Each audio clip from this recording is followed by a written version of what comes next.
High, hello, নমস্কার। কেমন আছো তোমরা? আশা করি ভালো আছো। আমিও ভালো আছি। আজকে আবারও একটা ইন্টারেস্টিং রেসিপি নিয়ে আমি হাজির হয়েছি। আজকে যে রান্নাটা তোমাদের সাথে আমি শেয়ার করব সেটা হচ্ছে সয়াবিনের কাবাব। এটা একটা স্টার্টার রেসিপি, কিন্তু এটা কিন্তু তোমরা চাইলে রুমালি রুটি বা বাটার নান দিয়েও খেতে পারো।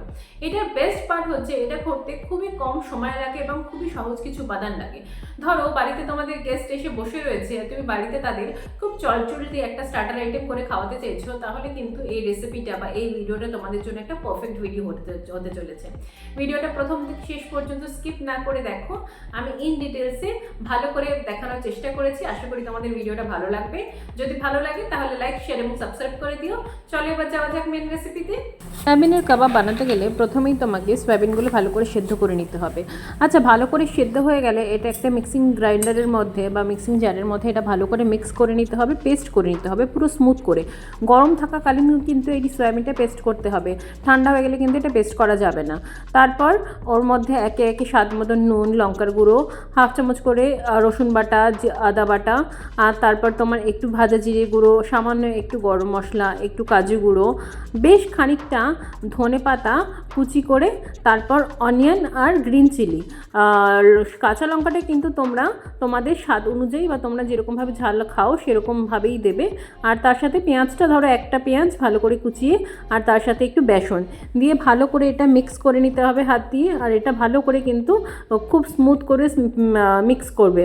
আর দেখো, আমি কিন্তু যে সয়াবিনটা বেস্ট করেছিলাম সেটা কিন্তু একটা স্মুথ টেক্সচারের, এটা কিন্তু দাঁড়া টাইপের নয়। তো তোমরা কিন্তু এটা মাথায় রেখো। তারপর তার সাথে আমরা এখানে একটা আলু সেদ্ধ মিক্স করে নিয়েছি। আচ্ছা, তোমরা না চাইলে এখানে একটা চিজের কিউবও অ্যাড করতে পারো। আমি এটা হেলদি রাখবো বলে দিইনি, বাট তোমরা কিন্তু একটা চিজের কিউব দিতে পারো। এতে কিন্তু স্বাদ এবং টেক্সচারে খুব ভালো একটা চেঞ্জ আসে। তারপর ওটাকে ফ্রিজের মধ্যে 10 মিনিট রেস্ট দিয়ে একটা ননস্টিক তাওয়ার মধ্যে একদম সামান্য তেল দিয়ে যেরকম কাবাব শেপ করে যেরকমভাবে ভিডিওতে দেখাচ্ছি সেরকমভাবে এটাকে প্লেস করে দিয়ে দু পিঠ মোটামুটি ধরো 7 থেকে 8 মিনিট করে একদম লো হিটে সেঁকে নিলেই তোমার কিন্তু একদম আমাদের এই কাবাবটা রেডি। আচ্ছা, এই কাবাবটা করার সময় কিন্তু বা যখন উল্টাবে তখন কিন্তু তোমাদের একটু হালকা হাতে এটা করতে হবে আর সাবধানেই করতে হবে, কারণ এটা কিন্তু খুবই নরম একটা টেক্সচারের কাবাব।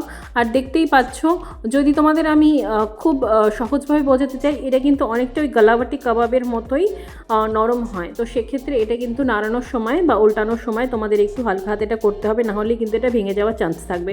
এটা করতে খুবই কম তেল লাগে, সেরকম তেলেরও বিশেষ কোনো প্রয়োজন নেই।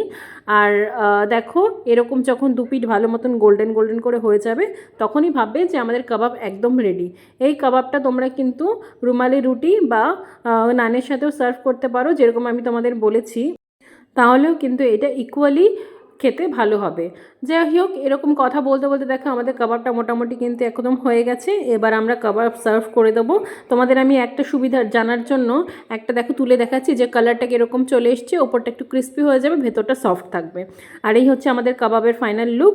আমাকে জানিও তোমাদের কেমন লাগলো রেসিপিটা। যদি ভালো লাগে তাহলে লাইক, শেয়ার এবং সাবস্ক্রাইব করে দিও। চলো আজকে এখানেই শেষ করছি, দেখা হবে নেক্সট ভিডিওতে। Till then, tata.